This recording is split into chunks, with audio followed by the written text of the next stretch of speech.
Phyllida. Hello, Creolan. Hello, Phyllida. Here we are again, huh? Here we are. Phyllida, Yeah. what does music mean to you in your life? Music. Gosh, that's a huge question, Creolan, really. Music. Well, if I start at the beginning, I suppose my father had a wonderful singing voice. He whistled and sang all day long. My mother was a lovely pianist. My sister also, and all my family play musical instruments. Being Irish, you know, and being Donegal, you can't escape music. It's in the hills. It's in the Atlantic Ocean with the sound of the waves. It's in the bird song. It's in the clay under your feet. It's music. And if you were to take a walk in the place where I was born, called Ardara, County Donegal, and you go to a place called Drumbarron, which is just a little walk within the town itself, and you can have a beautiful view. You can look down on the little village between the mountains, literally. There is some kind of an echo from the ancestors that you hear, and that echo is music. They come back to, my ancestors come back to me in the form of music and in the form of sound, which becomes language later on. But for me as a small child, sound was important. The sound in the countryside, when I'd go and stay in the countryside with my relatives, where I saw the first cauldron, this big pot of potatoes outside on a fire. But the music was there in the sound of the hens cackling, in the sheep coming home in the evening. There was that very kind of silent ma out of them, like they'd done their bit during the day, grazing and saying hello in a kind of a vociferous way, ma, ma, ma, you'd hear this. But in the evening there was that kind of relaxation coming into the sound. And the birds were no longer, you know, rocking and rolling through the leaves. They were into a kind of a silence of the night, a silent night of the birds. And so as a child, this really touched me, the different sounds in nature. I didn't speak words until I was, I think they told me I was nearly 5. And that was because of trauma. But I heard with the inner ear of attention to presence. And I could hear when nothing was said, because I couldn't speak. My eyesight was very sensitive, as was my hearing. I was a very quiet, shy child, so I didn't, you know, I just didn't make sounds to attract anyone towards me. I kind of didn't want that. But with the animals and being in Kilrain, that was the name of the little place we went to as children in the country, that always for me was safe. You were safe there. The sounds were safe. And then there'd be fiddling going on in the house in the evening. Twilight would come and the tilly lamp in the corner would be lit. And old Nanny McDyer would be sitting with her knitting and making socks for the boys in the family and for the neighbours. And you would hear the clicking. And I'd be lying in a little called Taste the Bed. That's the little bed that we had in the kitchen when I'd go and visit my relatives. And there was a curtain over it, like an alcove. And you snuggled in there with a huge eider down. You know, big pink eider down. I don't remember sheets, but I remember the eiderdown, and you just got lost in the smell of the duck down, you know. And again, it was very sensual. I was a sensually sensitive child. So touch, sound, hear, you know, all that was important to me. So I internalized the sounds of the countryside.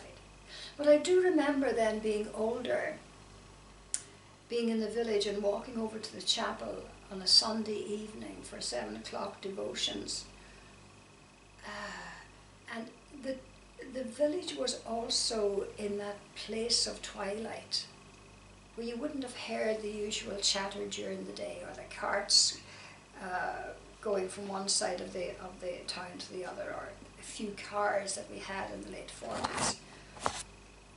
But there was some kind of closing down to the day, and it was a conscious closing down. You see, we didn't have television, we didn't have all that, but we had a natural rhythm of openings and closings, beginnings and endings, gathering in, saying goodbye. There was a sort of a natural rhythm of nature in us. Yes. Gosh, I'm far away, aren't I? I'm far away from your question. But this was the music. This is my first music. And this music held devotion. It held great memory of not music as we know it nowadays, not chords of music, not beautiful melodies, but that natural rhythm of heart to heart.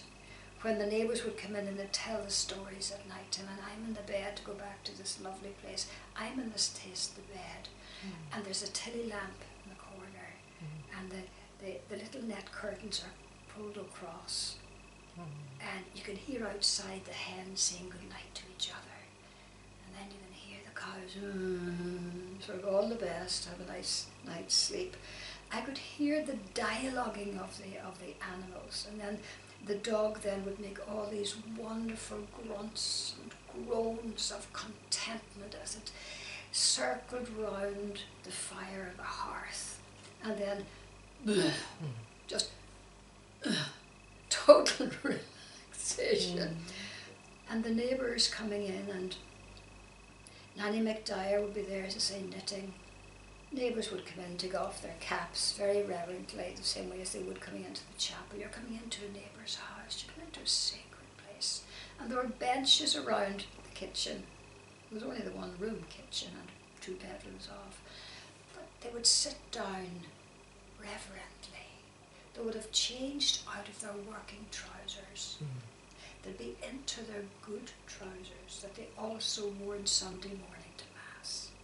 And there'd be Fair Isle jumpers. And I would absorb the Fair Isle jumpers and the colours and the smell of wool, the smell of damp wool. If they wore a jumper and it was raining, and I loved, you see, that was all melodious to me. And then the stories would start. There was nothing formal, but there was this sense of respectful devotion, which it stayed in me. Devotion is important to me. It's the deepest feeling, totally away from emotion. It's when the heart is present to itself. That's the devotion. And we kind of, the body all bows to it, bows to the heart's devotion. So the stories would start, and then maybe in the middle of it, grama cria incent faint amikar and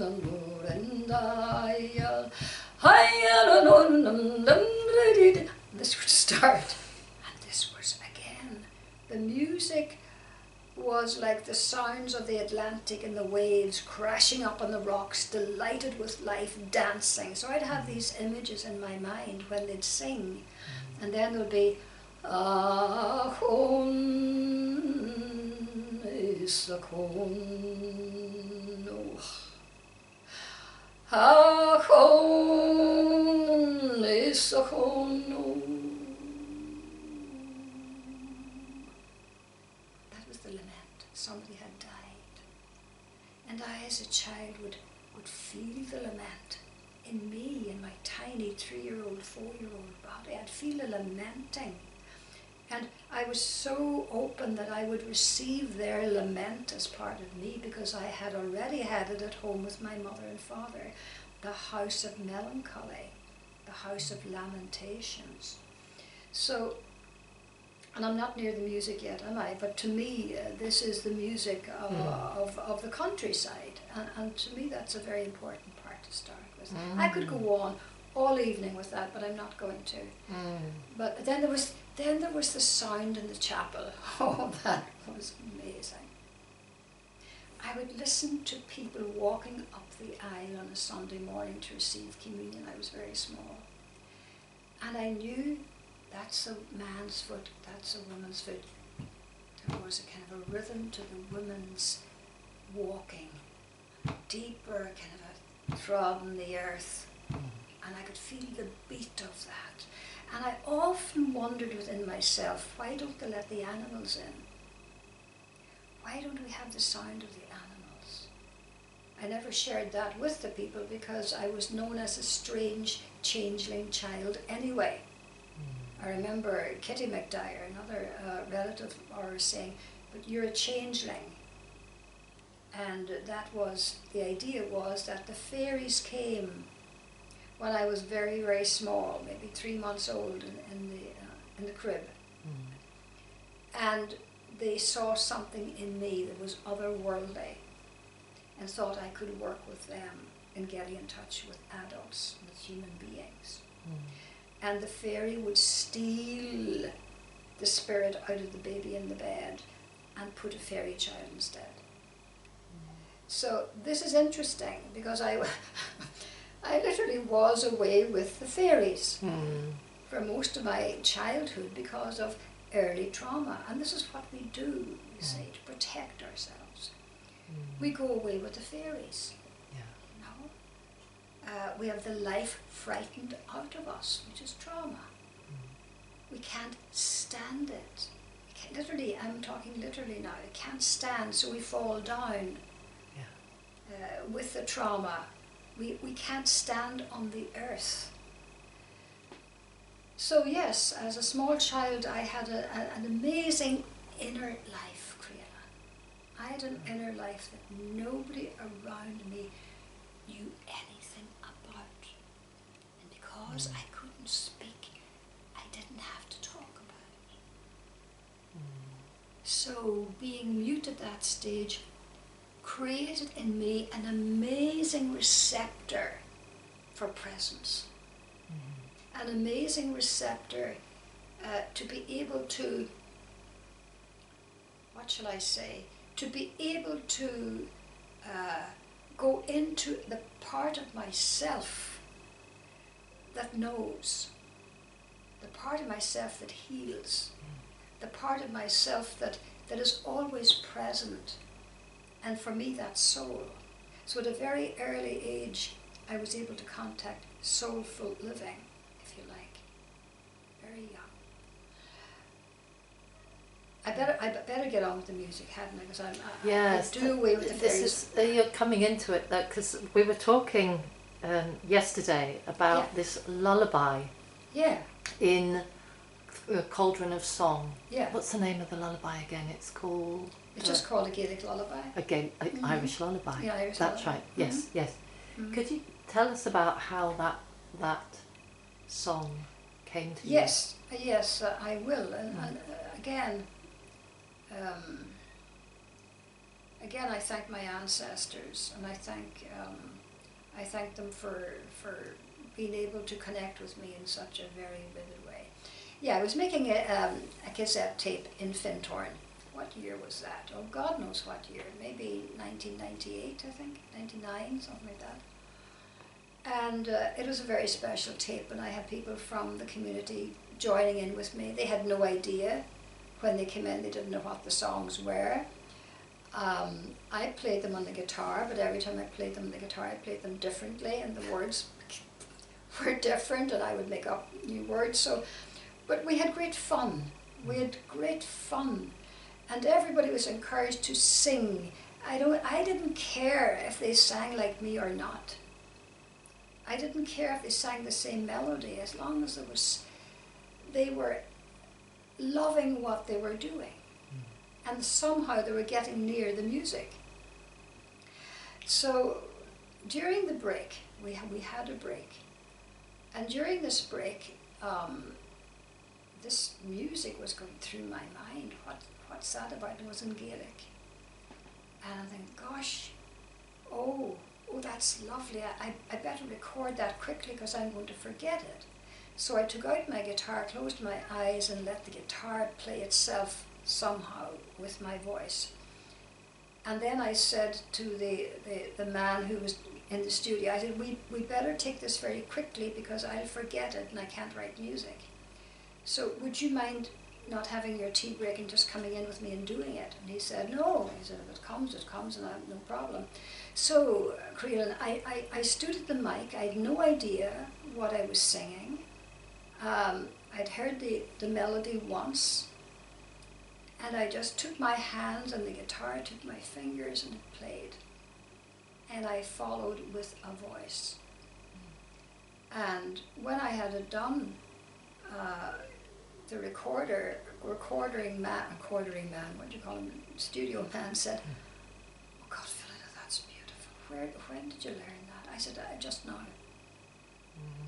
And he said, what? I said, it's just here and now, instantaneous. And that's how I sing.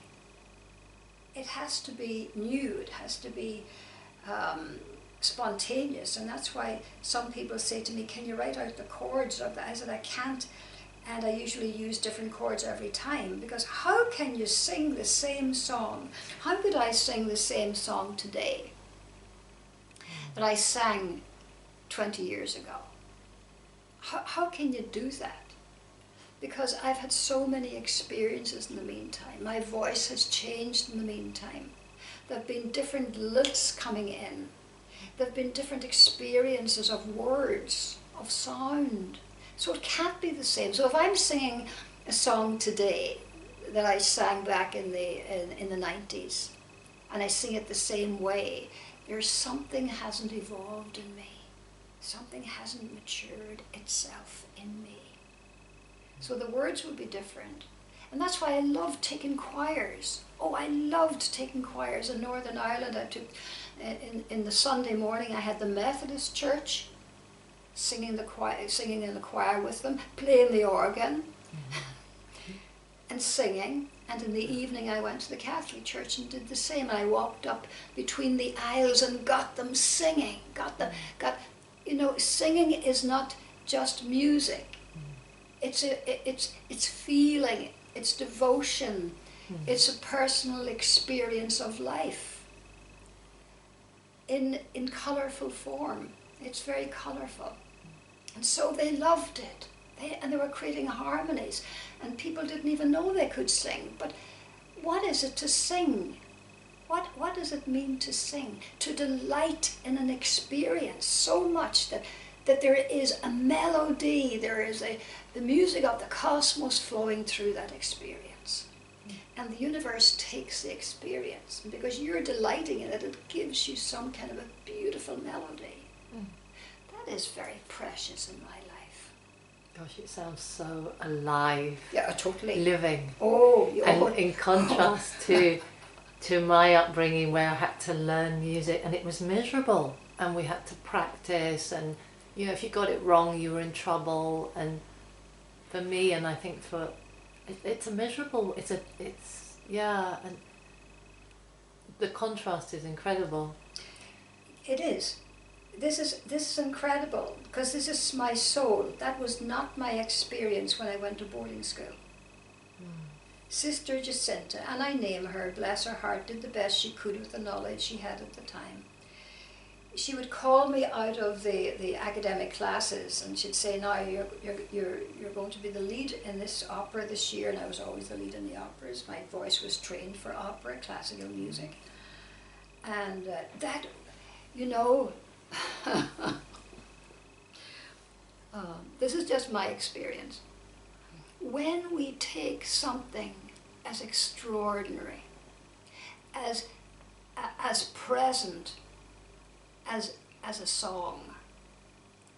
And we tell the person how to sing it, how the body should stand, where to take the breath, how to use words eloquently, how to take the high notes, how to take the low, how to. No. That kills the music in you. It kill the music in any child. Or they're sitting at the piano, as I did also, learning the piano. God help me, as far as grade 2. And the knot is hitting you on the fingers because you're getting it wrong, and you're a nervous, sensitive child. And this is not music anymore. This is not the hills of Donegal anymore with its music. This is something that's imposed. It's imposed, and it has to be right, and it has to be perfect. And I had to stand this way. Yeah, shoulders up. And look at a spot at the end of the hall. And that is how I sang it. That is how I sang it. And you were there half dying. There was nothing spontaneous. Now I'd say, and that's how you sing it, that's how you play it. You know? How did you get to this spontaneity? How did you get your spontaneity and the life back in your music? I remember it, Creelan. I remember the day it happened. I hadn't played the guitar for years.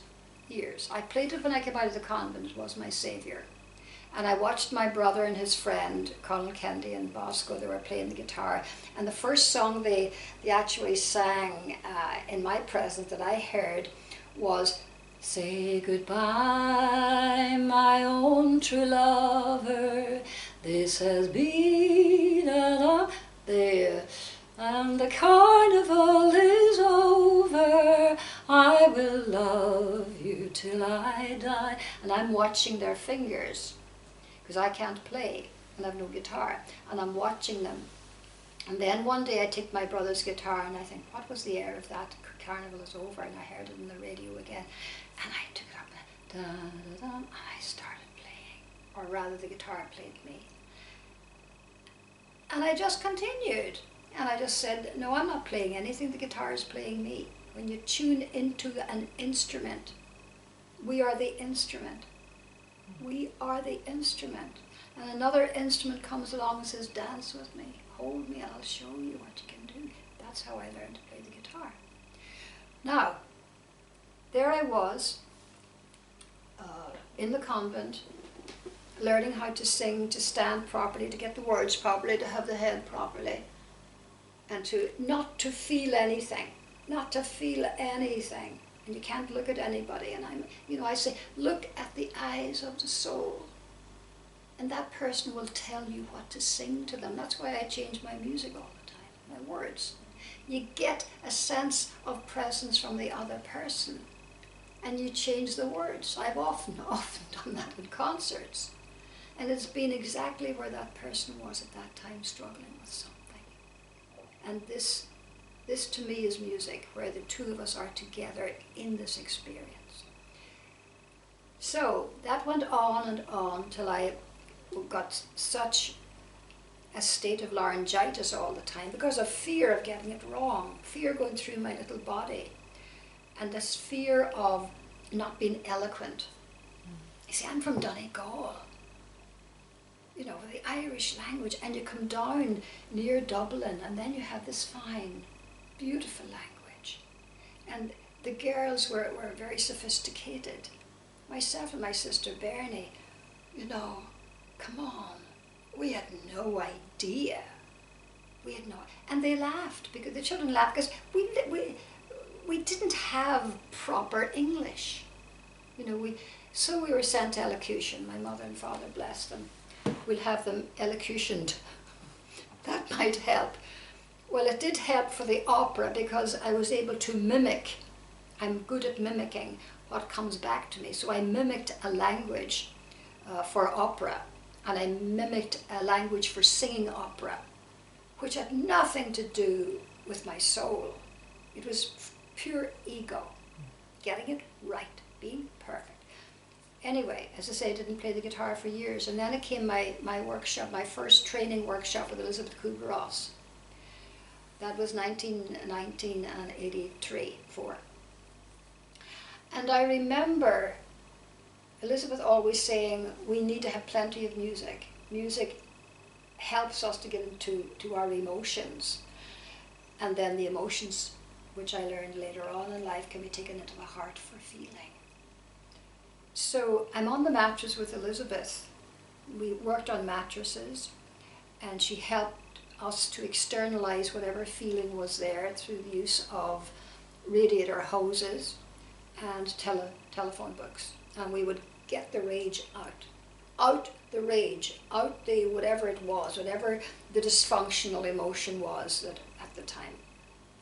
And I just got in touch with the sense of, I want to sing my own songs. I want to begin to sing again. I want to be able to play the guitar again. And I must have had a wonderful session with Elizabeth, because she said to me later, my God, you had power in your small body. You were able to rage against this indoctrination of how you can sing and how you must be as a singer in the world. Because I made the statement, I will never use your words again, Sister Jacinta. I will never sing like that. It was traumatizing for me. I will never do that with this gentle, beautiful body. I will sing my songs. They will come. I've got this powerful voice.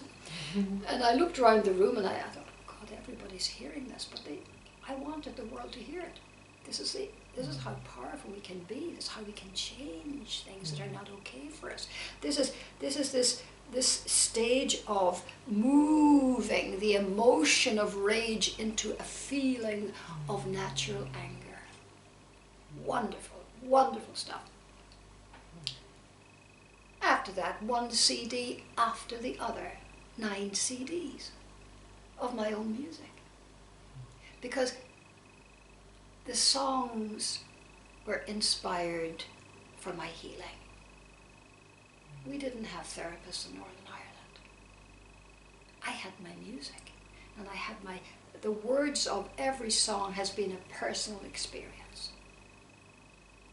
So music has been a very important part of my life because of the musical family, because of the sensitivity of the child who couldn't speak. And later on, music becoming a healing agent in my life. And then I realized, oh my God, other people find it healing too. Wow! This can be shared. And I used to say, people would say, can we have your CD? Yes, take it. How much is it? I have no idea. Ask Alana in Germany, or ask somebody. Donation, whatever you feel. There was never an emphasis on I'm going to sing to make money. Never. That was never, ever one of my credos. I sang to bring life into me, to be aware of soulfulness, that animation, and to share that with other people. And now I'm into the Gaelic. Back, you see the circle? Back into the last spiral, where I'm now not using the guitar. I'm not using the monochord. I'm using the voice only. And this is to honor it, and to honor others' voices, other voices that are not like mine, that don't sing like me, that have their own wonderful way of expression. And so the guha can do that. Does that come anywhere near? Yes, it does. So just back to the moment of transition was, you're saying, was in a workshop. Yes. With Elizabeth. Doing rage expression. Yes. Rage at the way, and this is not to blame. This is not, though at the time it's allowed to blame and to use awful language and to let the body express herself any way she wants to. And later on, when you have integrated, when I've integrated those experiences, I don't tell them from a place of anger. I tell them from a place of healed self and no blame. That's the best they knew at that time with the knowledge these people had. Now, I hope in 20 years' time, my grandchildren can say, well, that's all Granny knew at the time, and she gave the best she knew at the time, and look at how things have changed, and imagine she did that. No, she didn't. Yes, she did. But she did the best she could at the time. And this to me is important, because we are evolutioning all the time, spiritually, physically, technologically, emotionally, mentally. And if we're not in the flow of natural evolution, what happens? We become driven. And the ego gets bigger and bigger, and we blame, and it's always the other person's fault, and they should not have done that to me. Instead of, look at us. Look at us in this game of blame. Wow, who's going to step out and say, I'm refusing to play this game?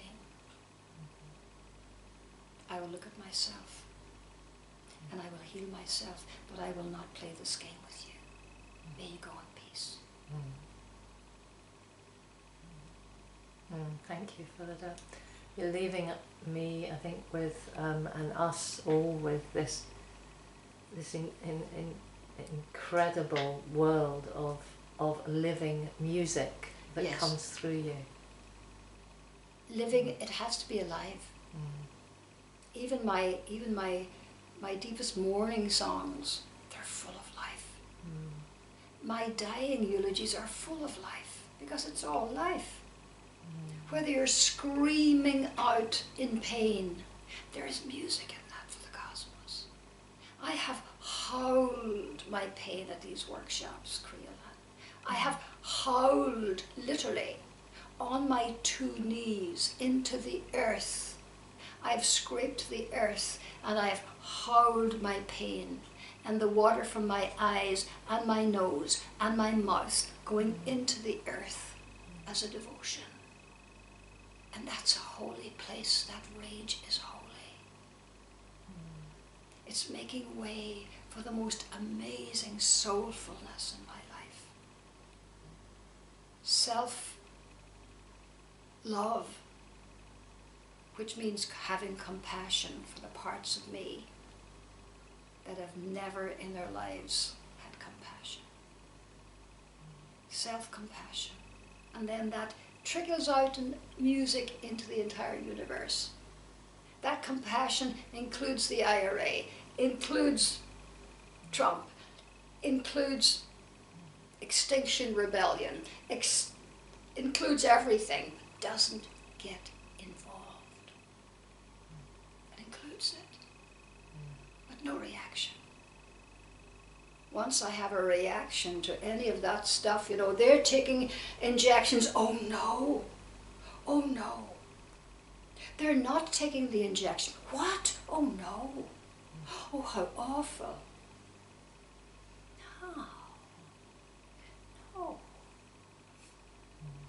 See us all trying to do the best we can for ourselves, for our children, and for our country and community. Look at us. How can we judge? I don't know your experience. I know my experience of injection and vaccination is one of deep honouring, because back in Ireland in 1943, my mother was able to get a diphtheria vaccine so that her other 2 children didn't die. This is it. I honour it all, honour all experiences, honour it all. We're all doing our best. I believe that. Well, maybe you believe, no, they're not doing their best. The government's not doing their best. Look what they did last week. Shh, hold on, sweetheart. Resonance. I have attracted that government into my life. I've attracted it. There's been resonance. I'm not living in China with that government, no. I'm living with this one. I have contributed to it. I can't stand aside and say, look what they're doing. Look how we're trying to come together. How we are together. It's we. It's us. It's not somebody out there like Boris Johnson, Angela Merkel, Putin. It's not one person It's the collective contributing to what's collective, what's up there. We're continuously contributing to it. There is a beautiful poem by Khalil Gibran, and I've said it so many times in Germany, and in English, look it up, it's called On Crime and Punishment, yes. Where it is said, nobody can fall any lower than what is allowed by the community. No one amongst you can rise any higher than what is allowed by the community. You know, there are children. The IRA is a child of mine. I contributed to that. Yes, I'm not to blame. See, there's a big difference. We go into it was my fault. No. As a part of humanity, because I don't own my shadows, I put them out there in the IRA, Trump, anybody who's doing anything wrong in my life, they get my shadow. So when I'm able to integrate, not let go, integrate my shadow, part of Phylida's experiences, so that my arrogance and my jealousy and my whatever, know-it-all can sit gently with my loving spirit, with my kindness, with my compassion, with my song. It becomes part of my song. So I gather everything in. This is the Celtic way. I'm at the stage of my life now in the last spiral. I'm gathering it all in. I won't give things away. No. Why would I give you my arrogance or blame you for something? It's part of me. It's part of me. I want to take all of me with me, thank you very much, and not leave any of it on the earth for my daughter, my son, my grandchildren to pick up after me. No. So psychology needs to change its language. You don't let go of your anger. I often talk about this, being in a workshop one time, and the leader, because this all they knew at the time, said, now I would like you all, as you lie on the floor, to gather up all your fears, all your anger, all your grief, gather it all up and see yourself putting it into a balloon. And then blow out. And everybody on the floor blowing. You blow this balloon away from you. It's nothing to do with you, as if it wasn't part of your rich experience of life. Send it away. And because I'm a very practical woman with the 2 feet right in the earth, I remember saying to the woman at the time, after this little exercise, I don't feel too happy about sending all this stuff of mine away in a balloon. And she said, well, you don't want to have it in you, do you? And in those days I said, no, that's true, I don't want it. Well, she said, you have to let it go in the balloon. And what I was thinking was, oh my God, if this balloon bursts, because balloons do, and all this stuff's going to fall down on somebody, or people, or land, or country somewhere, my unfinished business. You know, and that's what happens when we die with unfinished business. The family picks it up and runs with it and tries to finish it for us.